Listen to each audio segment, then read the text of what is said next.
आयत नंबर 161। और किसी नबी की ये शान नहीं है कि वो खयानत करे, और जो कोई खयानत करेगा तो वो अपनी खयानत की हुई चीज़ समेत हाजिर होगा क़यामत के दिन, और फिर हर जान को पूरा पूरा दिया जाएगा जो कुछ उसने कमाया होगा, और उन पर कुछ जुल्म नहीं होगा। इस आयत मुबारका में अंबिया अलैहिमुस्सलाम की ताज़ीम और एहतराम के बारे में बयान किया जा रहा है। इस आयत का पस मंज़र कुछ ऐसे है कि एक रवायत के मुताबिक नबी अलैहिस्सलाम की ज़ात आली पे कुछ मुनाफ़िकीन ने ये इल्ज़ाम लगा दिया था, नौज़ुबिल्लाह, कि आप अलैहिस्सलाम ने माल गनीमत में से बेहतरीन चीज़ें खुद रख ली हैं और बाकी चीज़ें जो हैं वो तक़सीम कर दी हैं। जबकि कुछ उलमा किराम ये फरमाते हैं कि आप अलैहिस्सलाम के ऊपर इस किस्म की माली गनीमत में कोई ख़यानत का इल्ज़ाम, इसकी कोई दलील नहीं मिलती है और ये कुछ अक़ली बात भी नहीं लगती है। दरअसल में मुनाफ़िकीन ने आप अलैहिस्सलाम के ऊपर ये इल्ज़ामात लगाए थे कि आप अलैहिस्सलाम को जो ओहद के मैदान में नुकसान उठाना पड़ा, तो दरअसल में हमें तो नबी अलैहिस्सलाम के ऊपर एतमाद किया था, उनके हाथ के ऊपर बैत की थी, और हमारे इतने नौजवान जो है वहाँ पे शहीद हो गए, हमें जानी नुकसान भी हुआ, हमें माली नुकसान भी हुआ। तो ये सारा जानी और माली नुकसान नबी अलैहिस्सलाम जो हमें दे रहे हैं, दरअसल में नबी अलैहिस्सलाम का मिशन कुछ और है, और आपका मिशन ये है कि नाउज़ुबिल्लाह आप अरब के ऊपर कब्ज़ा करना चाहते हैं और उसके लिए आप हमें जो है वो इस्तेमाल कर रहे हैं। तो गोया कि इस तरह के इल्ज़ाम जब आप अलैहिस्सलाम के ऊपर लगाए गए, तो गोया कि तरदीद कहाँ से आ रही है? आसमान से। लेकिन नबी अलैहिस्सलाम ने अपनी सफाई नहीं दी है, बल्कि अल्लाह ताला जो है अपने नबी की सफाई दे रहे हैं इस आयत मुबारका में। और फिर ये कहा जा रहा है कि किसी नबी के लिए भी ये मुनासिब नहीं, यानी किसी नबी की भी ये शान नहीं।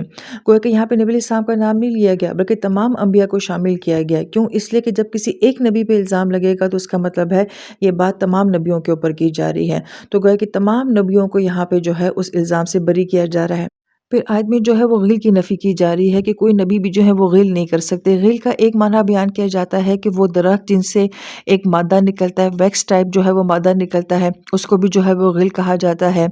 जब चावलों को निचोड़ा जाता है उबालने के बाद, जो उसकी सारी पीच जो है वो निकल जाती है, तो गोया कि उस निकलने वाले मादे को भी ग़िल कहा जाता है। सब्जियों को जब धोया जाता है तो साफ़ सब्जियाँ बाकी रह जाती हैं, और बाकी जो नकारा सब्ज़ी होती है वो पानी के साथ धुल जाती है, उसको भी जो है वो ग़िल कहा जाता है। तो गोया कि इस लफ्ज़ के अंदर जो कॉन्सेप्ट है वो ये बयान किया जा रहा है कि अच्छी चीज़ का जो है वो अपने पास रख लेना, और नकारा और फालतू चीज़ जो है उसका ज़ाया कर देना, उसको वेस्ट कर देना, उसको जो है वो ग़िल कहा जाता है। तो जैसे कि बाज़ रवायत में आता है कि आप अलैहिस्सलाम के ऊपर इल्ज़ाम लगाया कि आपने आला चीज़ अपने लिए रख ली है और नकारा चीज़ जो है वो बाकी लोगों में तक़सीम कर दी है। जबकि बाज़ जगह ये भी कौल मिलता है कि उन्होंने आप अलैहिस्सलाम के ऊपर ये इल्ज़ाम लगाया था कि आप कुछ सहाबा किराम को बहुत अहमियत देते हैं और बाकियों को आप नज़रअंदाज कर देते हैं। तो गोया कि ये भी एक तरह की ख़यानत है। लेकिन यहाँ पे जो बहुत अहम मौज़ू है वो ये कि हमारे दीन में इस बात को बहुत अहमियत दी जाती है कि अंबिया अलैहिमुस्सलाम का बहुत एहतराम और बहुत अदब होता है।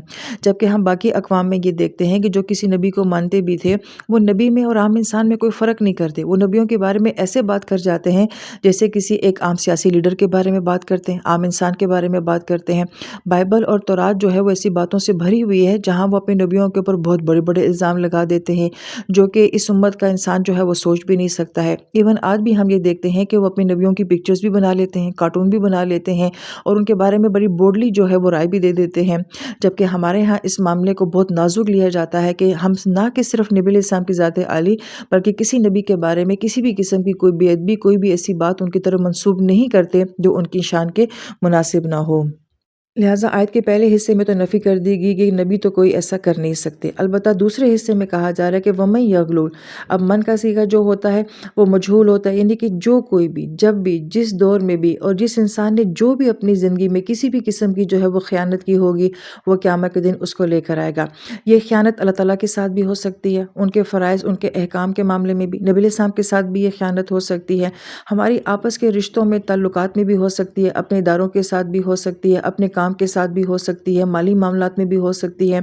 यानी कि जो इंसान जिस किस्म की जो भी ख़यानत कर रहा है, और वो जिसके साथ भी कर रहा है, वो अपनी ख़यानत के साथ जो है वो क़यामत के दिन पेश किया जाएगा। और फिर आयत के आखिर में कहा जा रहा है कि जिस इंसान ने जो भी अपनी ज़िंदगी में कमाया होगा उसमें किसी किस्म का भी जुल्म नहीं किया जाएगा। कसबा का लफ्ज़ अमूमन जो है ये पॉजिटिव मानों में आता है कि जो इंसान ने अपनी ज़िंदगी में अच्छा कमाया होता है उसके लिए कसबत का लफ्ज़ इस्तेमाल किया जाता है। मगर गौर तलब बात यह है कि यहाँ पे अमाल को कमाने के साथ तशबीह दी जा रही है कि इंसान जो अमल भी करता है गोया कि वो उसको कमाता है। मसलन हमारे जहन में कमाने का कॉन्सेप्ट यह है कि एक इंसान सुबह अपने घर से निकलता है, वो अपनी काबिलियत को, अपनी सलाहियत को, अपने वक्त को लगा के फिर उसके बाद वो कुछ कमाता है और वो अपने घर में लेकर आता है। इसी तरीके سے یہاں پہ یہی کانسیپٹ جو ہے وہ عمل کے بارے میں بھی دیا جا رہا ہے کہ انسان جب کوئی عمل کرتا ہے تو وہ اپنا وقت، اپنی صلاحیت، اپنا مال کچھ دیتا ہے، پھر اس کے بعد وہ ایک نیکی کو کماتا ہے، تو گویا کہ انسان نیک اعمال کو بھی کماتا ہے۔ یہ خوبصورت کانسیپٹ یہاں پہ دیا جا رہا ہے۔